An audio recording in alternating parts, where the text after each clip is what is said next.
नमस्कार साथियों, मैं मुकुल स्वागत करता हूं आपका टारगेट यूके एसएससी पर।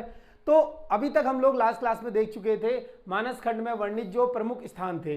अभी हम लोग देखने वाले हैं धर्मनिरपेक्ष ग्रंथ। यानी धर्मनिरपेक्ष ग्रंथ की अगर मैं बात करूं तो ये क्या चीज है, मैंने आपको स्टार्टिंग में ही बताया था। इतिहास का जो हमारा स्रोत रहा है, अनेक स्रोत रहे, चाहे वो पुरातात्विक स्रोत हो या फिर वो अनेकों स्रोत हो, ठीक है, चाहे कोई ग्रंथ हो। ग्रंथ का मतलब है, जैसे कि आप यहां पर देख पा रहे हैं पाणिनि, तो पाणिनि यानी अष्टाध्यायी, ठीक है। पाणिनि की अष्टाध्यायी से हमें क्या स्रोत ज्ञात होते हैं, ये हमें यहां पर देखना है। अभिज्ञान शकुंतलम, ठीक है, अभिज्ञान शकुंतलम, इससे हमें क्या, ये किसने लिखी है अभिज्ञान शकुंतलम, मैं आपको बता चुका हूं, कालिदास द्वारा रचित ग्रंथ है। इसके अलावा यहां पर आप देख सकते हैं राजतरंगिणी, ये किसके द्वारा रचित है, कल्हड़ के द्वारा, ठीक है, कल्हड़ के द्वारा ये रचित हो जाएगा। इसी तरीके से सभासार ग्रंथ जो है ये सुदर्शन शाह के द्वारा रचित हो जाएगा।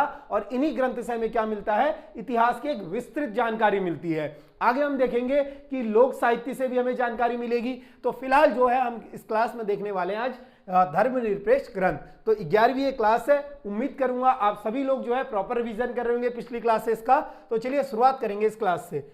तो अगर मैं बात करूं धर्मनिरपेक्ष या धर्मनिरपेक्ष साहित्यिक ग्रंथ, यहां पर आप देख सकते हैं, तो धर्म स्रोतों के समान, ठीक है, धार्मिक स्रोतों के समान धर्मनिरपेक्ष साहित्य से भी इतिहास की विस्तृत जानकारी हमें प्राप्त होती है, ऐसा मैं आपको बता चुका हूं।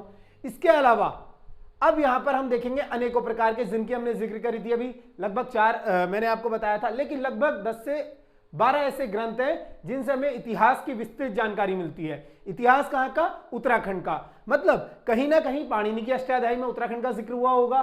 तो इस जिक्र को हम देखेंगे कि किस रूप में जिक्र हुआ। आपसे फिलहाल आपको यहां से क्या पढ़ना है कि पाणिनि के द्वारा क्या लिखी गई अष्टाध्यायी। यह प्रश्न आपसे जीएस में भी पूछा जाता है, यह प्रश्न आपसे जीएस में भी पूछा जाता है, तो इसे स्टार मार्क करिएगा। यह आपको कंठस्थ रटा होना चाहिए कि पाणिनि के द्वारा अष्टाध्यायी की रचना हुई है। उम्मीद करता हूं यह चीज आप समझ चुके होंगे। इसके अलावा पाणिनि की अष्टाध्यायी में हमें क्या देखने को मिला कि जो प्राचीन मध्य हिमालय था, इसमें क्या था, 5 जनपदों का वर्णन मिलता है। यानी पाणिनि की अष्टाध्यायी में हमें क्या मिलता है, 5 प्राचीन मध्य हिमालय के 5 जनपदों का वर्णन मिलता है, जिसकी पुष्टि अलग अलग शासनकाल में हुई है ना। इसकी पुष्टि क्या हुई, अलग अलग शासनकाल में जारी किए गए मुद्राओं से हमें प्राप्त होती है। यानी पाणिनि की अष्टाध्यायी में हमें क्या देखने को मिला कि मध्य हिमालय के 5 जनपदों का इसमें वर्णन मिला है, और जिसकी पुष्टि अलग अलग शासनकाल में जारी की गई मुद्राओं से है। वो मुद्राएं कैसी हो सकती हैं, कुलिंद मुद्राएं हो सकती हैं।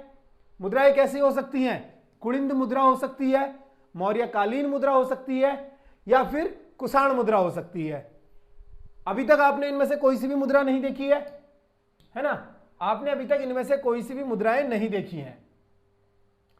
तो कहने का मतलब क्या है, कहने का सीधा सीधा तात्पर्य यह है कि आपको यहां पर इनकी मुद्राएं देखनी है कि इनकी मुद्राओं से क्या हमें यहां से साक्ष्य मिले उत्तराखंड में। महाभारत के बाद अष्टाध्यायी कुलिंदों के बारे में विस्तृत जानकारी देने वाला प्रथम धर्मनिरपेक्ष ग्रंथ है। यानी महाभारत के बाद, पहले तो हमें महाभारत में साक्ष्य मिले थे, उसके बाद हमें कहां पर मिले, अष्टाध्यायी में। और यह अष्टाध्यायी किसके द्वारा रचित है, पाणिनि के द्वारा रचित अष्टाध्यायी हो जाएगी। और इसी अष्टाध्यायी में कुलिंदों के बारे में हमें विस्तृत जानकारी देने वाला पहला धर्मनिरपेक्ष ग्रंथ हो जाएगा। अब कुलिंद कौन थे, अभी हमने पढ़ा नहीं है कुलिंदों के बारे में, है ना, विस्तृत हमने पढ़ा नहीं है कुलिंदों के बारे में। तो जैसा हमने थोड़ा बहुत पढ़ा है कि प्रथम राजनीतिक शक्ति इसको माना जाता है, कुलिंद को क्या माना जाता है, प्रथम राजनीतिक शक्ति माना जाता है।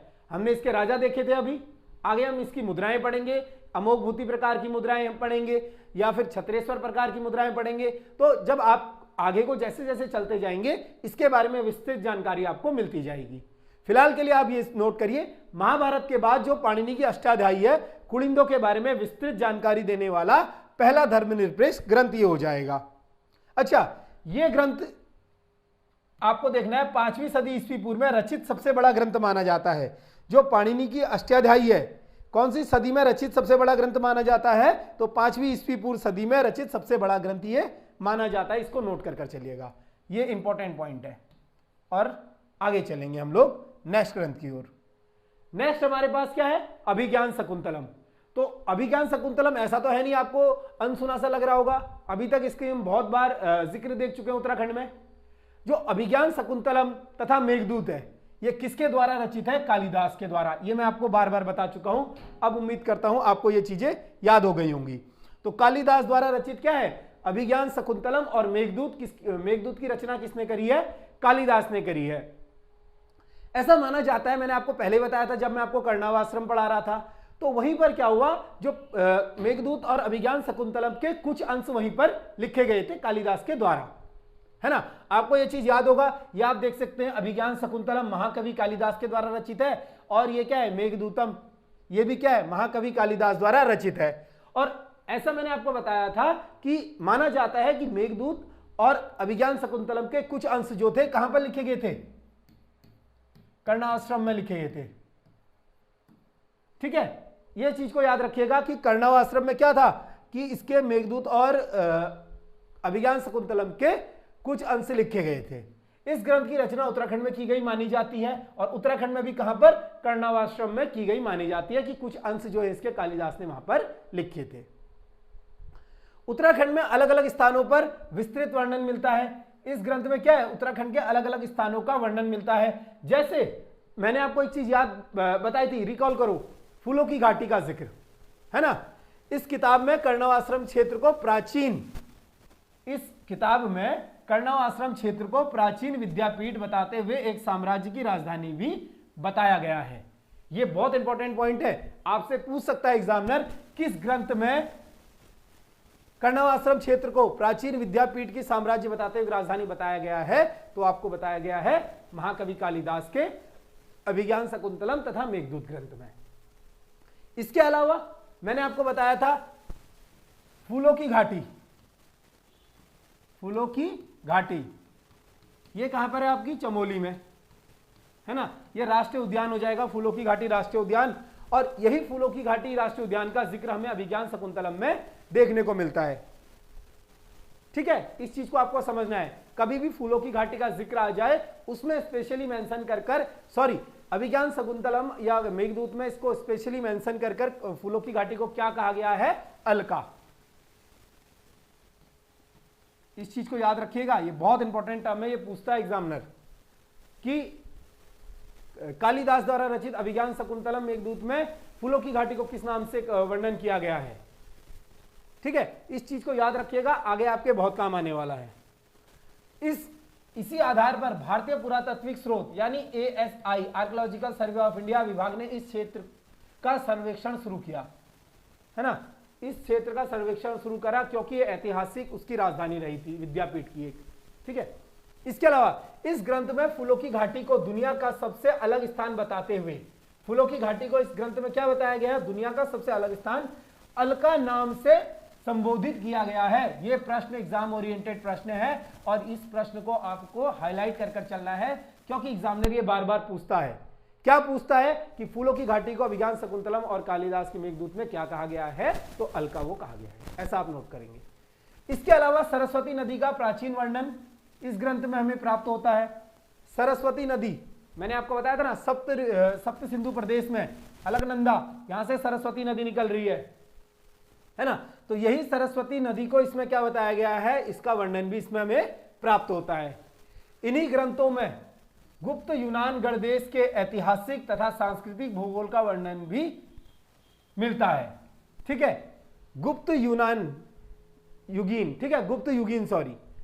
युगीन गणदेश का ऐतिहासिक ग्रंथ तथा सांस्कृतिक भूगोल का वर्णन भी हमें मिलता है मेघदूत और अभिज्ञान शकुंतलम में। तो ये जानकारी है भाई इसकी। फिलहाल आपको यहां से ये पॉइंट नोट करना है, ये इंपॉर्टेंट पॉइंट है आपका। साथ ही साथ आपका इंपॉर्टेंट पॉइंट कौन सा है कि ये ग्रंथ किसके द्वारा लिखा गया है, तो ये इंपॉर्टेंट है। और ये किस स्थान पर इसके सबसे ज्यादा, मतलब उत्तराखंड में किस स्थान पर इसके अंश लिखे गए थे, तो इसके कर्णाश्रम में अंश लिखे गए थे। अगला ग्रंथ आपके पास है देवी चंद्रगुप्तम। विशाख दत्त का नाटक है ये, इसको याद करिएगा। ये किसका नाटक है? विशाख दत्त का नाटक है। कौन सा? देवी चंद्रम गुप्तम। और हर्षचरित किसका है? बाण भट्ट का। तथा काव्य मीमांसा किसकी हो जाएगी? राजशेखर की हो जाएगी। तो ये तीनों चीजें आपको कंठस्थ याद होनी चाहिए। अगर मैं आपसे पूछ लूं हर्षचरित किसके द्वारा रचित है, तो बाण भट्ट के द्वारा रचित हो जाएगा। अगर मैं आपसे पूछ लूं मीमांसा किसके द्वारा रचित है? तो मीमांसा राजशेखर के द्वारा रचित हो जाएगा। अगर मैं आपसे पूछूं देवी चंद्रम किसके द्वारा रचित है, तो आप क्या बोलेंगे? विशाख दत्त का एक नाटक हो जाएगा। तो इन चीजों को, जिस चीज को मैं कंठस्थ बोल रहा हूं, मतलब कंठस्थ, ये डायरेक्ट यहां से फैक्चुअल क्वेश्चन बनता है, इसमें कोई लॉजिक नहीं है ना। तो इस चीज की गहराई, इसकी जानकारी हम थोड़ा सा विस्तृत रूप से पढ़ेंगे। इस ग्रंथ में क्या कहा गया है, आपको सबसे पहले देखना है कि प्राचीन एक राजनीतिक शक्ति थी, कौन सी? शक और खसों का इसमें वर्णन मिलता है। यानी इन तीनों ही ग्रंथों में क्या मिलता है? प्राचीन राजनीतिक शक्ति जो कि खस हो गई, और खस के साथ साथ आपकी शक हो गई। शक और खसों का इसमें वर्णन मिलता है। तथा कार्तिकेय नार को शक कहा जाता है। ठीक है, इन्हें कार्तिकेय नार के शक कहा जाता है। इन दोनों को क्या कहा जाता है? शक तथा खसों को क्या कहा जाता है? कार्तिकेय नार के शक कहा जाता है। ऐसा आपको नोट करते हुए चलना है। दूसरा पॉइंट इसमें क्या है? गुप्त काल। गुप्त काल में रामगुप्त द्वारा शकों से एक शर्मनाक संधि का वर्णन मिलता है। यानी गुप्त काल, आपने इतिहास में पढ़ा होगा गुप्त काल, मौर्य काल, गुप्त काल। तो गुप्त काल में रामगुप्त द्वारा शकों से एक शर्मनाक संधि का वर्णन मिलता है। इसमें क्या बताया गया है उन्होंने, जिसमें उन्होंने हार से बचने के लिए रानी ध्रुव स्वामिनी को शकों को दे दिया था। मतलब अपनी रानी, जो इनकी रानी रही होगी, इन्होंने क्या करा? शकों को अपनी रानी को दे दिया। किसने? गुप्तकालीन रामगुप्त के द्वारा शकों से एक संधि हुई थी। ये गुप्त राजा रहे होंगे कोई रामगुप्त, इन्होंने क्या करा? शकों को अपनी रानी ध्रुव स्वामिनी क्या थी? हार गए होंगे किसी चीज में, पहले से हम देखते हैं ना, जुए में या फिर किसी संधि में, युद्ध में हार गए होंगे। तो इसी प्रकार जब युद्ध में हारे होंगे तो इन्होंने क्या करा? युद्ध से, मतलब शर्मनाक हार से बचने के लिए इन्होंने क्या करा? एक संधि करी होगी, और उस संधि में शकों ने इनकी रानी मांग ली होगी, ध्रुव स्वामिनी, और इन्होंने उसको सौंप दिया। किस ग्रंथ में? तो देवी चंद्रम नाटक में हमें इसका जिक्र मिलता है, या काव्य मीमांसा में मिलता है, या हर्षचरित में हमें मिलता है। इस चीज को नोट करिएगा। अगला हमारे पास जैन परिशिष्ट, ये किसके द्वारा है? हेमचंद्र। तथा मुद्रा राक्षस किसके द्वारा है? विशाख दत्त के द्वारा। तो ये भी डायरेक्ट फैक्चुअल क्वेश्चन बनता है। जितने भी ये पॉइंट है ना, ये ग्रंथ है, ये ग्रंथ आपसे हिस्ट्री में पूछे जाते हैं, भारतीय इतिहास में, और उत्तराखंड के इतिहास में भी इसका जिक्र है। अब सग जाति का उत्तराखंड में वर्णन है, तो ऑब्वियस सी बात है कि सग जाति का यहां पर वर्णन है, तो इस जो ग्रंथ में सग जाति का जिक्र हुआ है, तो हम उत्तराखंड में भी पढ़ेंगे उसको, और हम इसको कहां पढ़ेंगे? भारतीय इतिहास में भी पढ़ेंगे। तो इसी प्रकार से जैन परिशिष्ट किसके द्वारा है? हेमचंद्र के द्वारा है। और मुद्रा राक्षस किसके द्वारा है? विशाख दत्त के द्वारा है। डायरेक्ट आ जाता है, मुद्रा राक्षस किसके द्वारा रचित ग्रंथ है? तो विशाख दत्त के द्वारा रचित है। मैं पहले ही बता रहा हूं, ये चीजें बार बार नहीं बताई जाएंगी कि किन चीजों को पढ़ना है, किन चीजों को नहीं पढ़ना है। अगला, इस ग्रंथ में ग्रीक शासन या ग्रीक विदेशी शासन से भारत की भूमि को स्वतंत्र कराने के लिए चंद्रगुप्त द्वारा हिमालय के राजा पर्वतक से मैत्रीपूर्ण एक संधि का वर्णन मिलता है। ऐसा प्रश्न कभी बन सकता है, थोड़ा सा अगर एग्जामिनर डीप प्रश्न बनाएगा तो यह बना देगा कि किस ग्रंथ में ग्रीक शासक या ग्रीक विदेशी शासन की भारत भूमि को स्वतंत्र कराने के लिए चंद्रगुप्त द्वारा हिमालय राज्य पर्वतक से मैत्रीपूर्ण एक संधि की गई। तो यह की गई थी मुद्रा राक्षस, जो किसकी थी? विशाख दत्त की थी। और जैन परिशिष्ट ये किसकी हो जाएगी? हेमचंद्र की हो जाएगी। तो ये चीजें आपने नोट कर ली होंगी। आगे चलेंगे, हम लोग चौथे ग्रंथ को देखेंगे, कल्हण की राजतरंगिणी। ये तो बहुत फेमस सा है, इसमें आपने सुना होगा, कश्मीर का इतिहास हमें देखने को मिलता है ना। कल्हण की राजतरंगिणी का, जो कि इसकी रचना, इसका ना तिथि भी पूछी जाती है, 1148 ईस्वी में इसको रचित लिखा गया था। यहां देख सकते हैं आप, Kalhana Rajatarangini, the saga of being king of Kashmir. ठीक है, the saga of king of Kashmir, Rajatarangini, ये इसका पहला पन्ना है। तो तस्वीर अगर आप देख लोगे कल्हण द्वारा राजतरंगिणी, आपको अपने आप दिमाग में बैठ जाएगी। वैसे तो ये रटा ही होगा आपने कि कल्हण की जो रचना की गई है, सॉरी, राजतरंगिणी की जो रचना की गई है कल्हण के द्वारा की गई है। इस चीज को नोट करिएगा। कश्मीर के राजा कौन थे? ललित आदित्य मुक्तापीठ, एक कश्मीरी राजा हुए ललित आदित्य मुक्तापीठ, है ना। इनकी एक जानकारी मिलती है, इन्होंने क्या करा था? उत्तराखंड पर आक्रमण किया था। ललित आदित्य मुक्तापीठ क्या थे? कश्मीरी एक राजा थे, इन्होंने उत्तराखंड पर आक्रमण करा। ऐसी जानकारी हमें कहां से प्राप्त होती है? कल्हण द्वारा रचित राजतरंगिणी में। इस किताब में उत्तराखंड के लिए केदार मंडल, है ना, केदार मंडल स्त्री देश शब्द का प्रयोग किया गया है। तो कलहण की रास तरंगिणी में किस शब्द का प्रयोग किया गया है उत्तराखंड के लिए? केदार मंडल या स्त्री देश शब्द का प्रयोग किया गया है। ये बहुत इंपॉर्टेंट पॉइंट है, ऐसे पॉइंट आपको देखने को भी नहीं मिलेंगे जल्दी से। आप सिर्फ इतना पढ़ते रह जाओगे, कलहण की रास तरंगिणी 1148 में लिखी गई थी और इसके एक राजा थे ललितादित्य मुक्तापीठ, उनका उत्तराखंड पर आक्रमण की जानकारी मिलती है। तो इन्होंने क्या करा? उत्तराखंड पर आक्रमण करा होगा। देखो बहुत से लोग क्या कर रहे होंगे, सोच रहे होंगे कि सर ने यहां लिखा है, बता रहे हैं, ये ना पढ़ाई का स्मार्ट तरीका है। स्मार्ट तरीका क्यों कह रहा हूं? अगर मैं आपको यहां पर लिखता फिरूं कलहण की रास तरंगिणी, है ना, जो आपकी एक क्लास कलहण की रास तरंगिणी लिखने में 2 मिनट लग जाएंगे, उसके बाद ये सब पॉइंट लिखने में 2 मिनट लग जाएंगे, मतलब अगर मैं टोटल मानूं इस पेज को लिखने में मुझे कम से कम 10 मिनट लग जाएंगे, यानी 10 मिनट में आपका सिर्फ एक पेज हो पाएगा। और ये क्या होगा कि आपके जो धार्मिक ग्रंथ हैं, ये धार्मिक ग्रंथ एक दिन में 2 हो पाएंगे, यानी एक लेक्चर में 2 से 3 ग्रंथ हो पाएंगे। अभी हम 5वें ग्रंथ पे पहुंच चुके हैं और क्लास मेरे ख्याल से 10 से 12 मिनट की होगी ज्यादा से आधे। तो यही फायदा है डिजिटल बोर्ड का।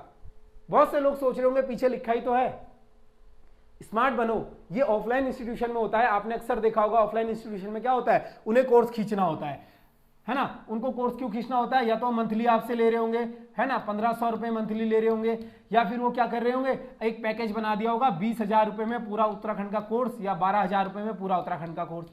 तो उनको तो अपना खींचना है, अपना भाड़ा भी निकालना है। हमें तो स्मार्ट स्टडी करनी है और कहानियों में नहीं उलझना है। कहानी थोड़ी देखने को आती है। आप उत्तराखंड की किसी भी एग्जाम की तैयारी करो, जो की पॉइंट मैं लिखा रहा हूं, चाहे आप अपर पीसीएस में लिखो, लोअर पीसीएस में लिखो, इतना की पॉइंट अगर आपने लिख दिया आपको full out of full number मिलेंगे। वो आपकी लिखन शैली पर डिपेंड करता है फिर किस प्रकार से आपने लिखा है ना।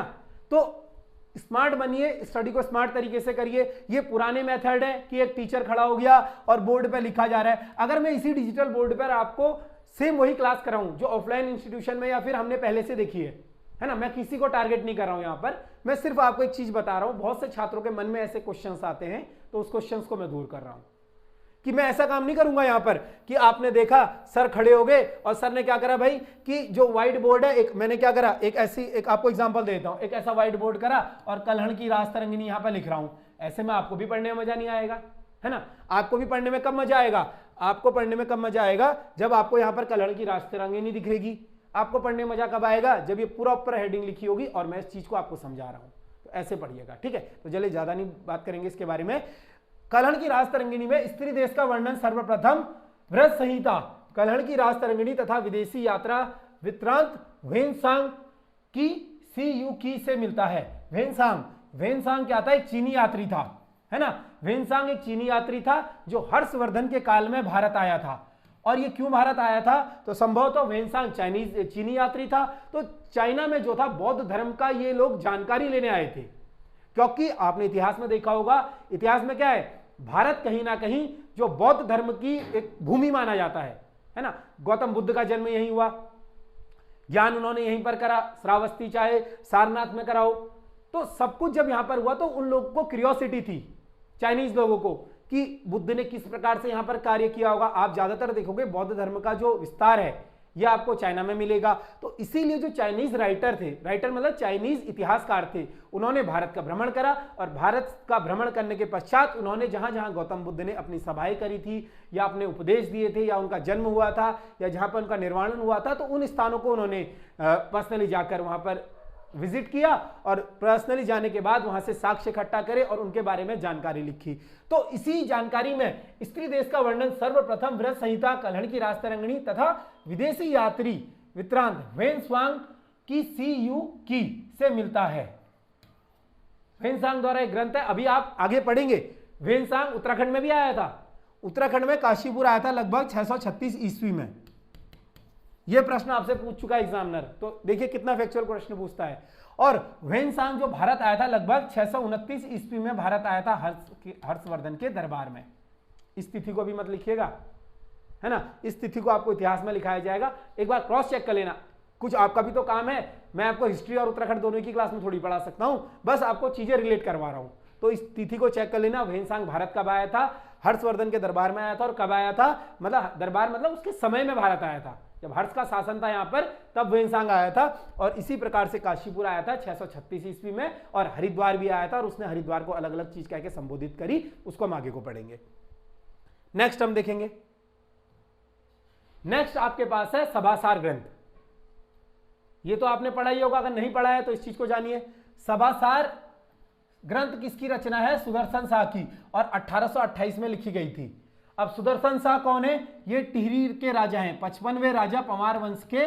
जब पंवार वंश के जो 55वें राजा हैं, रियासत, जब अंग्रेजों ने यहां पर शासन करा तो पंवार वंश स्वतः समाप्त हो गया। जब पंवार वंश समाप्त हुआ तो उन्होंने क्या करा, अंग्रेजों के साथ सुदर्शन शाह ने एक संधि करी और इनको एक टिहरी का इलाका दे दिया गया। टिहरी में इन्होंने अपनी राजधानी बनाई और टिहरी को पुनः स्थापित करा इन्होंने। और यहीं से लगभग 5 राजा 55 से लेकर 60 तक, सुदर्शन शाह पहले राजा थे, मानवेंद्र शाह आखिरी राजा थे, इन 5 राजाओं ने टिहरी पर शासन करा। और इनमें जो पहले राजा हुए सुदर्शन शाह, ये क्या थे, मतलब एक कवि थे, कवि भी थे, मतलब कवि लिखना, कविताएं लिखना इन्हें पसंद था, है ना। तो इन्होंने क्या करा, एक ग्रंथ की रचना करी जिससे ग्रंथ को कहा गया सभासार ग्रंथ। और इस ग्रंथ की कब रचना हुई? 1828 में इसकी रचना हुई। और ये परमार वंश के मतलब राजा थे, ये मैं आपको बता चुका हूं। अब एक प्रश्न ये बनता है, ये किस ग्रंथ, ये किस भाषा में लिखा गया है? तो आपने पढ़ा होगा, अगर मैं बात करूं सभासार ग्रंथ किस भाषा में लिखा गया है, तो आपने पढ़ा होगा ये लिखा गया है ब्रज भाषा में। इस चीज को नोट करिएगा, किस भाषा में लिखा गया है? ब्रज भाषा में। सभासार ग्रंथ किस भाषा में लिखा गया है? ब्रज भाषा में। और इसके बारे में एक कथन ये भी कहा जाता है, कितने खंडों में लिखा गया है? 7 खंडों में। 7 खंडों में लिखा गया है, ब्रज भाषा में लिखा गया है, सुदर्शन शाह द्वारा रचित ग्रंथ। इस ग्रंथ के बारे में और क्या जानकारी हमें मिलती है? यह परमार राजवंश के राजा द्वारा रचित सबसे बड़ा ग्रंथ माना जाता है। मतलब किसी भी पंवार वंश के राजा के द्वारा रचित सबसे बड़ा ग्रंथ कौन सा हो जाएगा? सभासार ग्रंथ हो जाएगा। इसी किताब में परमार राजवंशावली, परमार राजाओं का क्रम पढ़ने की सुविधा मिलती है या जानकारी मिलती है। मतलब जो परमार राजवंश के राजा थे, इनका क्रम कि पहले कौन सा राजा आया, फिर उसके बाद कौन सा राजा आया, इस क्रम को अगर आपको पढ़ना है तो सभासार ग्रंथ को पढ़िए, इसमें आपको एक क्रम मिल जाएगा। इसके बाद हम क्या देखेंगे, इस किताब में विषयबद्ध रूप से 3 वर्गों में बांटी गई है। कितने वर्गों में बांटी गई है? 3 वर्गों में बांटी गई है। पहला रीति श्रृंगार परत रचनाएं, दूसरा वैराग्य परत रचनाएं, और तीसरा दैवित्व परत रचनाएं। देखो, अगर मैं एग्जाम ओरिएंटेड आपको बोलूं क्या आता है, तो यही आता है सभासार ग्रंथ की रचना किसके द्वारा की गई, तो ये की गई थी सुदर्शन शाह के द्वारा। इस चीज को नोट करिएगा, सभासार ग्रंथ की रचना सुदर्शन शाह के द्वारा की गई। और किस भाषा में की गई? ब्रज भाषा में, 7 खंडों में की गई। और इसी में इन्होंने अपने आप को क्या कहा? सूरत कवि कहा। यह प्रश्न पूछा जाता है, इस ग्रंथ में इन्होंने खुद को क्या कहा? सभासार ग्रंथ में इन्होंने खुद को क्या कहा था? सूरत कवि। सुदर्शन शाह ने इस ग्रंथ में खुद को क्या कहा? तो सूरत कवि इन्होंने खुद को कहा था। इस चीज को नोट करिएगा, बहुत इंपॉर्टेंट पॉइंट है। ये जो इंपॉर्टेंट पॉइंट बोलता हूं, ये एग्जाम में पूछे जाते हैं और पूछे गए हैं। भाषा ब्रज भाषा बताई, लेकिन थोड़ा बहुत इसमें गढ़वाली भी मिश्रण थी, तो गढ़वाली मिश्रित ब्रज भाषा का इसमें जिक्र आता है। तो कभी आपके पास आ जाएगा गढ़वाली कुमाऊनी या ब्रज भाषा, तो सीधा ब्रज भाषा को टिक मारिएगा, वहां पर गढ़वाली नहीं है, गढ़वाली मिश्रित ब्रज भाषा थी। इसके अलावा यह किताब जो है मुक्त काव्य शैली पर आधारित है। किस पर आधारित है? मुक्त काव्य शैली पर। मुक्त काव्य शैली पर आधारित एक किताब हो जाएगी। ठीक है, मुक्त काव्य शैली पर आधारित ये किताब हो जाएगी। इस चीज को आप नोट करिएगा, बाकी आगे देखेंगे हम लोग इसके कुछ अन्य पॉइंट्स। इस ग्रंथ को सुदर्शन शाह ने स्वयं को सूरत कवि कहा था, है ना, खुद को सूरत कवि नाम से संबोधित किया। इस ग्रंथ में भाषा गढ़वाली मिश्रित ब्रज भाषा मानी जाती है। इस किताब मुक्त काव्य शैली पर आधारित है। तीनों पॉइंट बहुत इंपॉर्टेंट है, तीनों को हाईलाइट मार कर चलिएगा। ठीक है, तीनों को हाईलाइट मार कर चलिएगा, एग्जाम ओरिएंटेड है। श्याम परमार की किताब भारत के लोक साहित्य का इतिहास। तो श्याम परमार की किताब है कौन सी? भारतीय लोक साहित्य का इतिहास। ये किताब भी पूछी जाती है, किसकी है? भारतीय लोक साहित्य का इतिहास किसकी किताब है? तो श्याम परमार की ये किताब हो जाएगी। अब इस किताब के बारे में स्पेशल क्या है? देखो, आपको ये तो याद करना ही करना है, ये किताब की रचना किसके द्वारा की गई है, ये मैं आपको बता रहा हूं। और साथ ही साथ इन किताबों के अंदर क्या जानकारी मिलती है ये भी आपको बता रहा हूं। तो जैसे सभासार ग्रंथ के अंदर जो चीजें इंपॉर्टेंट है, किस भाषा में, किस खंड में या किस शैली में, तो ये चीजें इंपॉर्टेंट है, वैसी इनकी भी ये चीजें इंपॉर्टेंट है। किताब तो आपको याद करनी है किसने लिखी, लेकिन जिसके मैं इंपॉर्टेंट पॉइंट बताऊंगा उन पॉइंटों को भी नोट करते हुए चलिएगा। अब श्याम परमार की किताब थी भारतीय लोक साहित्य का इतिहास। इस किताब से पवाड़े तथा उससे उत्पन्न पवार शब्दों की व्याख्या मिलती है। पवाड़े मतलब आपने सुना होगा, पवाड़े किस्से, मतलब आपने किस्से सुने होंगे ना, पहले जमाने में ऐसा होता था वैसा होता था, तो पवाड़े गढ़वाली भाषा में किस्सों को कहा जाता है। यह प्रश्न भी पूछा जाता है आपसे सांस्कृतिक वाले या फिर जो भाषा चैप्टर में है आपके। इस किताब से पवाड़े तथा उससे उत्पन्न पवार शब्दों की व्याख्या मिलती है। तो कभी भी ऐसा आ जाए, अब लोक साहित्य है तो जाहिर सी बात है पवाड़े और उससे उत्पन्न प्रकार जो शब्द थे उनकी जानकारी हमें मिलेगी, है ना। इसी किताब में पवाड़े गाने वाले को भाट कहा गया है। इस किताब में पवाड़े गाने वाले को भाट कहा गया है। इस शब्द को नोट करिएगा, पवाड़े कहने वाले को क्या कहा गया है, भाट कहा गया है। ये बहुत इंपॉर्टेंट पॉइंट है। ये वही पॉइंट है जो आपको एक पतली कॉपी में लिखते हुए चलना है। शुरू से बता रहा हूं ना, एक पतली कॉपी आपके पास होनी चाहिए। ऐसे शब्द जो आपको ढूंढने से भी नहीं मिलेंगे अन्य किताबों में, फिर ढूंढते रह जाओगे ये कौन सी किताब से ये प्रश्न आया था। तो इनको नोट कर चलिएगा, ठीक है। आगे चलेंगे हम लोग नेक्स्ट किताब की ओर। नेक्स्ट किताब हमारे पास आती है फतेह प्रकाश। ये किसके द्वारा लिखी गई थी, रतन कवि के द्वारा। ये किताब भी आपसे पूछी जाती है, फतेह प्रकाश। फतेह प्रकाश किसके द्वारा रचित किताब है, तो रतन कवि के द्वारा रचित किताब है। अब फतेह प्रकाश नाम से ही आपको कुछ ना कुछ यहां पर रिलेट करना है। तो फतेह प्रकाश यानी ये एक गढ़वाल के राजा थे, फतेह शाह। इन्हीं के समय में इसकी रचना हुई, है ना। ये ग्रंथ की रचना कब हुई, फतेह शाह, फतेहपति शाह गढ़वाल राजा थे। ये वही गढ़वाल राजा थे, है ना, जिनकी एक तस्वीर घोड़े पर बैठी हुई मिलती है। मतलब इन्होंने मुद्राएं चलाई थी, है ना। तो और इन्होंने अनेकों कार्य किए थे। अभी आपको आगे मैं बताऊंगा। अभी से इतनी चीजें अगर आपके ऊपर बर्डन में डाल दूंगा तो बहुत कंफ्यूज आ जाओगे। तो इसलिए फिलहाल के लिए पढ़ो कि फतेह शाह गढ़वाल राजा थे। गढ़वाल में लगभग जो श्रीनगर मतलब टोटल गढ़वाली राजा हुए, ये आपके 60 राजा हुए, टिहरी राजाओं को मिला के, जिन्होंने गढ़वाल पर राज किया प्लस टिहरी पर राज किया। टोटल आपके पंवार वंश प्लस टिहरी नहरेश कितने हुए, 60 राजा हुए। तो इन 60 राजाओं के हम पंवार वंश में अलग से पढ़ेंगे, बीच बीच में इनका जिक्र आता रहेगा, तो रिलेट करिएगा। आगे जब हम फतेहपति शाह को पढ़ेंगे तो उसमें भी इस चीज को हम पढ़ेंगे, इनके समय किस ग्रंथ की रचना हुई। अभी इन ग्रंथों का जो हमारा महत्व है उसको हम अलग से पढ़ रहे हैं, है ना। तो इस चीज को देखिएगा, इन्हीं के समय रचित हुआ था। यह ग्रंथ गढ़वाली दरबार में रचित हिंदी का सबसे बड़ा ग्रंथ माना जाता है। तो ऐसा प्रश्न अगर कभी भी आ जाए, इसको स्टार मार्क कर चलिएगा कि गढ़वाली दरबार में रचित सबसे बड़ा हिंदी का ग्रंथ कौन सा है, तो वो हो जाएगा फतेह प्रकाश, जो कि रतन कवि द्वारा लिखा गया। रतन कवि द्वारा लिखा गया फतेह प्रकाश, ठीक है। गढ़वाली ग्रंथ मतलब जो गढ़वाली दरबार में रचित हिंदी का सबसे बड़ा ग्रंथ है। यानी गढ़वाली दरबार मतलब फतेहपति शाह गढ़वाल नरेश थे, है ना, गढ़वाल के राजा थे। तो इन्हीं के राज्य शासन में यह ग्रंथ की रचना हुई, जो कि हिंदी का सबसे बड़ा ग्रंथ माना जाता है। इसके अलावा इसी ग्रंथ में फतेह शाह की वीरता के तथा उनके द्वारा किए गए कार्यों का वर्णन मिलता है। जाहिर सी बात है, इनके उसमें यह ग्रंथ की रचना हुई है तो इनके द्वारा कार्य की हमें जानकारी मिलेगी और इनकी वीरता के इसमें किस्से सुनाए जाएंगे। वैसा तो है नहीं कोई राजा अपने टाइम पर कोई ग्रंथ लिखा रहा है तो उसमें उसके किस्से ही बदल जाएंगे, है ना। तो इस चीज को नोट करिएगा। बाकी बहुत से स्टूडेंट की ना शिकायत आती है कि सर याद नहीं हो रहा है और समझ नहीं आ रहा है, चीजें कैसे पढ़ें। एक चीज आपको बोलना चाहूंगा, रख हौसला वो मंजर भी आएगा, है ना। रख हौसला वो मंजर भी आएगा, प्यासे के पास चलकर समंदर भी आएगा। थक कर ना बैठना ए मंजिल के मुसाफिर, थक कर ना बैठना ए मंजिल के मुसाफिर, मंजिल भी मिलेगी और मिलने का मजा भी आएगा। तो इसी जोश के साथ आपको जो है चीजों को धैर्य रखकर चलना है, सब कुछ आपको मिलेगा। जिस चीज को आप पढ़ रहे हो हर चीज आपको याद हो जाएगी। अगला हमारे पास है वास्तु शिरोमणि शास्त्र, श्री शंकर गुरु ने लिखा था 1620 में। वास्तु शिरोमणि शास्त्र किसने लिखा था, श्री शंकर गुरु ने 1620 में इसको लिखा था। और इस ग्रंथ में गढ़वाल के विशेष वास्तु शास्त्र को दिखाया गया है। अब आपसे ऐसा पूछ लेगा कि गढ़वाल के विशेष वास्तु शास्त्र को किस ग्रंथ में दिखाया गया है, तो वास्तु शिरोमणि शास्त्र में दिखाया गया है। और इस ग्रंथ की रचना किसने करी थी, श्री शंकर गुरु ने 1620 में इसकी रचना की थी। यह आपको समझना है।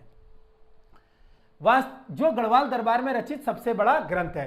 तो गढ़वाल दरबार में रचित सबसे बड़ा ग्रंथ अलग है, हिंदी का सबसे बड़ा ग्रंथ कौन सा है? फतेह प्रकाश। ठीक है, अगर मैं आपसे पूछ लूं हिंदी का कौन सा है, इससे पहले हमने देखा था ना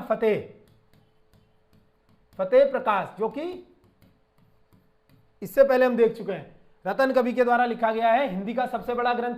लेकिन अगर आपसे पूछ ले गढ़वाल दरबार का रचित सबसे बड़ा ग्रंथ, सबसे बड़ा हिंदी का अलग है और सबसे बड़ा ग्रंथ कौन सा हो जाएगा? वास्तु शिरोमणि शास्त्र, जो कि लिखा गया था श्री शंकर गुरु के द्वारा 1620 में। इसके अलावा इसकी रचना 1620 में श्याम शाह के राजगुरु श्याम शाह, अब ये कौन है? ये भी एक गढ़वाल राजा है, गढ़वाल के राजा है, पवार वंश के राजा है श्याम शाह। इसको भी आगे पढ़ेंगे, इनके कार्यकाल में जो जो कार्य हुए, चाहे इनके कार्यकाल में श्याम शाही बगान की स्थापना हुई, ऐसा प्रश्न आपसे पूछ चुका है एग्जामिनर एक बार एग्जाम में, है ना। इन्हीं के समय क्या मुगल दरबार में जाने वाले पहले राजा कौन थे? श्याम शाह थे, ऐसा आपसे पूछ चुका है एग्जामिनर। तो सब हम पढ़ेंगे, निश्चिंत धैर्य रखिए, मैंने बोला ना मंजिल भी मिलेगी और मिलने का मजा भी आएगा। तो इनके श्याम शाह के राजगुरु राज पुरोहित श्री शंकर के द्वारा किया गया, जो ये ग्रंथ की रचना हुई, ये श्याम शाह के गुरु थे, राजगुरु राज पुरोहित श्री शंकर के द्वारा इसकी रचना की गई 1620 में। और संभवतः 1620 में किसका शासन रहा होगा? श्याम शाह का रहा था, ये चीज आप नोट करिएगा। यह उत्तराखंड का एकमात्र वास्तुशास्त्र पर आधारित ग्रंथ भी माना जाता है। तो उत्तराखंड का एकमात्र वास्तुशास्त्र पर आधारित ग्रंथ कौन सा माना जाता है? वास्तु शिरोमणि शास्त्र माना जाता है। अगला है हमारे पास बहुत ही famous Garhwal ancient and modern, है ना। गढ़वाल एंशिएंट एंड मॉडर्न, ये राय बहादुर पातीराम या पातीराम आपने सुना होगा इससे पहले, पातीराम के द्वारा लिखा गया हुआ है गढ़वाल एंशिएंट एंड मॉडर्न। ये लगभग मैं अगर देख पाऊं तो उत्तराखंड में 2014 से अधीनस्थ सेवा चयन आयोग बना है, उसमें ही 2014 से जो आपका यूकेएसएससी बना है, इसमें ही इस प्रश्न को 6 से 7 बार पूछ दिया होगा आज तक कम से कम, और पूछता रहता है। उससे पहले यूबीटीआर था, उसमें भी पूछता है। यूकेपीएससी आपका 2001 का है, तब से ये पूछता रहता है। तो ये प्रश्न फेवरेट है, किसी भी आयोग का ये फेवरेट प्रश्न है। गढ़वाल एंशिएंट एंड मॉडर्न किसने लिखा है? तो इस किताब को लिखा है पातीराम ने, राय बहादुर पातीराम ने, ऐसा लिखेंगे आप। इस किताब की विशेषता क्या है? सर्वप्रथम अगर हमें गढ़वाल शब्द का वर्णन मिलता है तो इसी किताब से मिलता है, इसी किताब से सर्वप्रथम गढ़वाल शब्द का वर्णन मिलता है। अगर आपसे कभी प्रश्न आ जाए सर्वप्रथम गढ़वाल शब्द का वर्णन किस ग्रंथ या किस किताब से मिलता है, तो गढ़वाल एंशिएंट एंड मॉडर्न किताब से हमें सर्वप्रथम वर्णन मिलता है। इसके अनुसार 1515 ईस्वी के बाद गढ़वाल शब्द की उत्पत्ति मानी जाती है। तो गढ़वाल शब्द की उत्पत्ति कब मानी जाती है? 1515 ईस्वी के बाद। और ऐसा किस ग्रंथ में कहा गया है या किस ग्रंथ के अनुसार है? तो या किस किताब के अनुसार है? गढ़वाल एंशिएंट एंड मॉडर्न के अनुसार है, जो कि पातीराम के द्वारा लिखी गई है। इसके अलावा इससे पूर्व इस क्षेत्र को केदार मंडलम, केदारखंड तथा खसदेश भी कहा जाता था। हमने देखा था ना प्राचीन इतिहास में, उत्तराखंड या केदार मंडल या गढ़वाल क्षेत्र को खसदेश कहा जाता था, क्योंकि खसों का आधिपत्य था यहाँ पर। साथ ही साथ केदार मंडलम कहा जाता था, केदार मंडल कहा जाता था, या केदारखंड कहा जाता था। तो गढ़वाल शब्द की जो उत्पत्ति मानी गई या गढ़वाल शब्द का वर्णन मिला है हमें सर्वप्रथम किससे मिला है? गढ़वाल एंशिएंट एंड मॉडर्न से, जो कि पातीराम के द्वारा लिखित है। इस किताब में अजयपाल के काल को गढ़पाल भी कहा गया है। अजयपाल भी एक राजा हुए थे, पंवार राजा, 37वें राजा। इन्होंने क्या करा? 52 गढ़ों का एकीकरण किया था। सही मायने में अगर गढ़वाल की नींव किसी ने रखी थी तो वो राजा कौन थे? अजयपाल थे। उससे पहले आप गढ़वाल देखोगे ना 52 गढ़ों में विस्तृत था, अलग अलग मतलब 52 गढ़ थे, कोई राजा कहीं शासन कर रहा था, कोई राजा कहीं शासन कर रहा था। फिर एक राजा है अजयपाल, 37वें क्रम के राजा थे। इन्होंने क्या करा? 52 गढ़ों को जीता, चाहे युद्ध करके जीता हो, चाहे संधि से जीता हो, और सबका एकीकरण कर कर एक गढ़वाल की नींव रखी। तो सही मायने में अगर गढ़वाल की नींव किसी ने रखी थी तो अजयपाल ने रखी थी, जो कि पंवार वंश के 37वें राजा थे। आगे इनकी तुलना शिवाजी से भी की जाती है ना। तो इनके बारे में हम बहुत ज्यादा जानकारी मिलेंगे और एग्जाम में यहां से बहुत ज्यादा प्रश्न बनते हैं। तो फिलहाल के लिए इस किताब में अजयपाल के काल को गढ़पाल भी कहा गया है, यह नाम से या इस नाम से संबोधित किया गया है। अब कभी भी यह प्रश्न आ जाए अजयपाल को गढ़पाल नाम से किस किताब या किस ग्रंथ में संबोधित किया गया है, तो गढ़वाल एंशिएंट एंड मॉडर्न में संबोधित किया गया है। नेक्स्ट ग्रंथ हम देखेंगे गढ़राज वंश काव्यम या गढ़ी का नाट या गढ़गीत संग्राम और सुदर्शन दर्शन। ये तीनों ही चीजें बहुत इंपॉर्टेंट है, ये तीनों ही चीजें अलग अलग बार एग्जाम में पूछी गई है, किसके द्वारा रचित है, तो ये रचित हो जाएंगी मौला राम जी के द्वारा रचित। मौला राम तोमर, इनको हम विस्तृत प्रमुख व्यक्तित्व में पढ़ेंगे।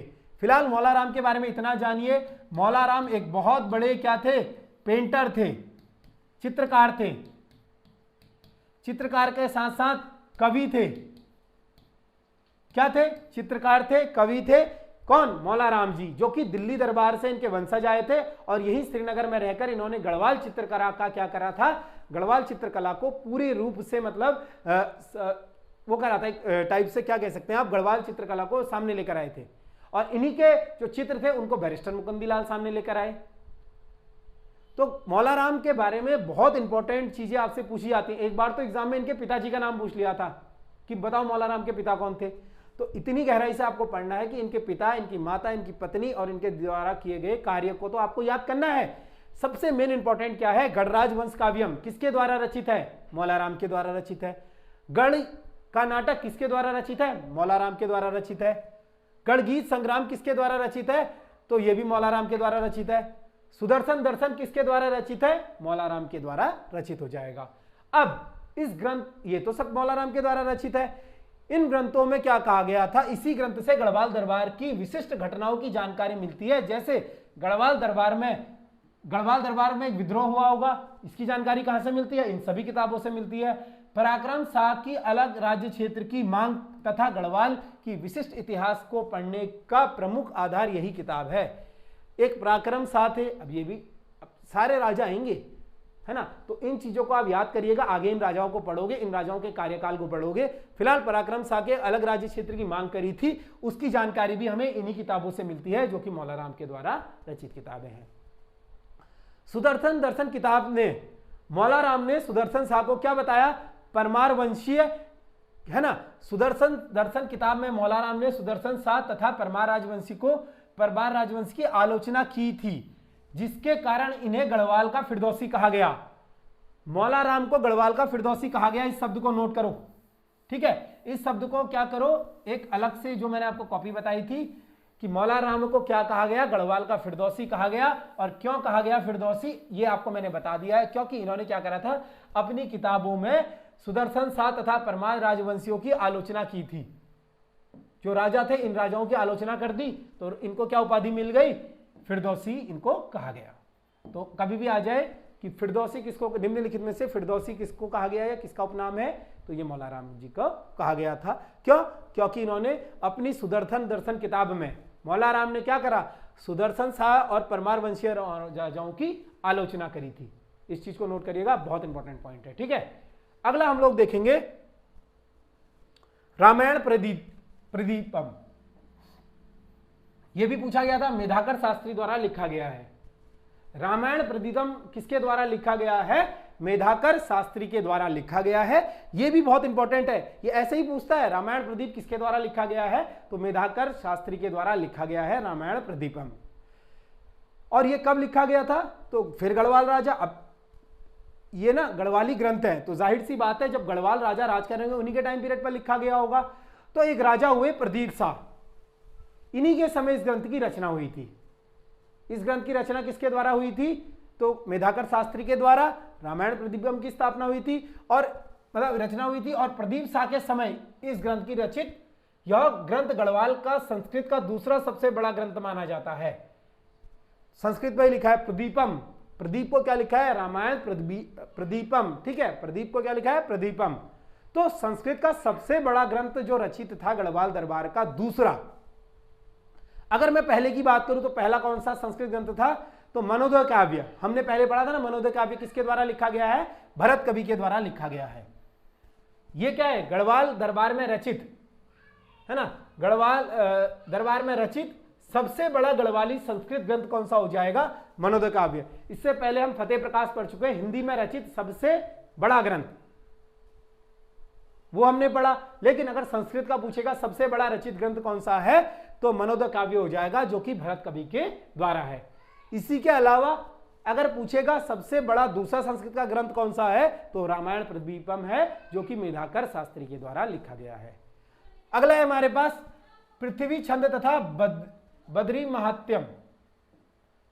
पृथ्वी छंद तथा बद्री महात्म्य तुलाराम बुधान के द्वारा लिखा गया है। किसके द्वारा? तुलाराम बुधान के द्वारा लिखा गया है। यह क्या है? इसकी एक प्रसिद्ध रचना है ना, यह एक प्रसिद्ध रचना थी जिसके कुल 6 अध्यायों को पढ़ा जाता है 6 अध्यायों को पढ़ा जाता है। इसमें गढ़वाली शासकों को बोलांदा बद्रीश कहा गया है।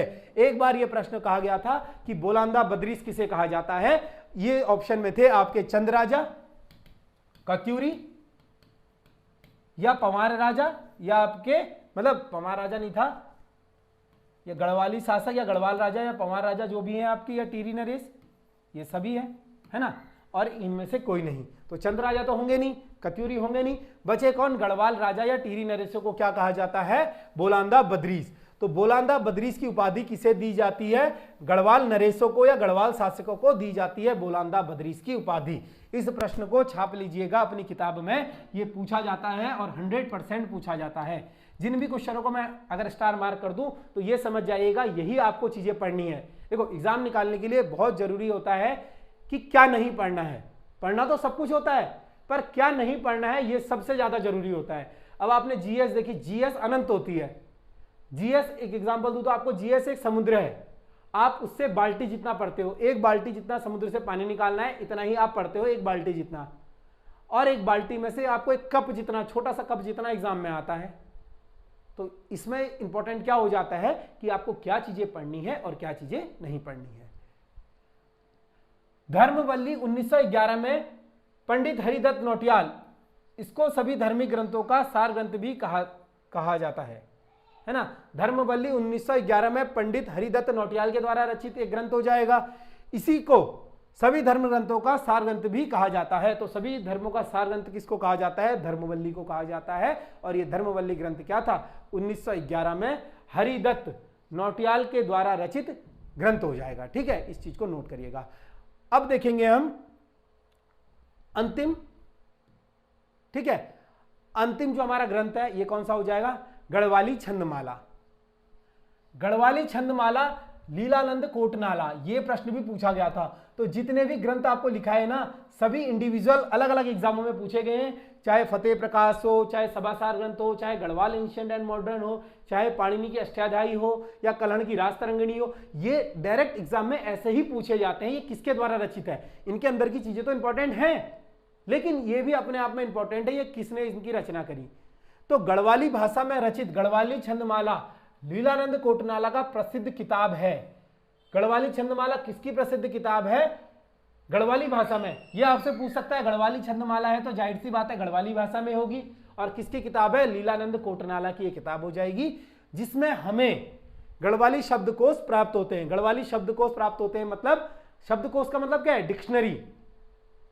लीलानंद कोटनाला की किताब है, वैसे भी आप इसको पढ़ सकते हो, क्योंकि गढ़वाली, जिसको गढ़वाली नहीं आती हो तो पढ़ ही लेगा, है ना। उसको पढ़नी भी चाहिए अपनी। अगर आपको मातृभाषा नहीं आती है गढ़वाली तो आपको थोड़ा सा सोचना चाहिए इस पर, या आपको कुमाऊनी नहीं आती है सोचना चाहिए, जौनसारी नहीं आती है तो आपको इस पर सोचना चाहिए।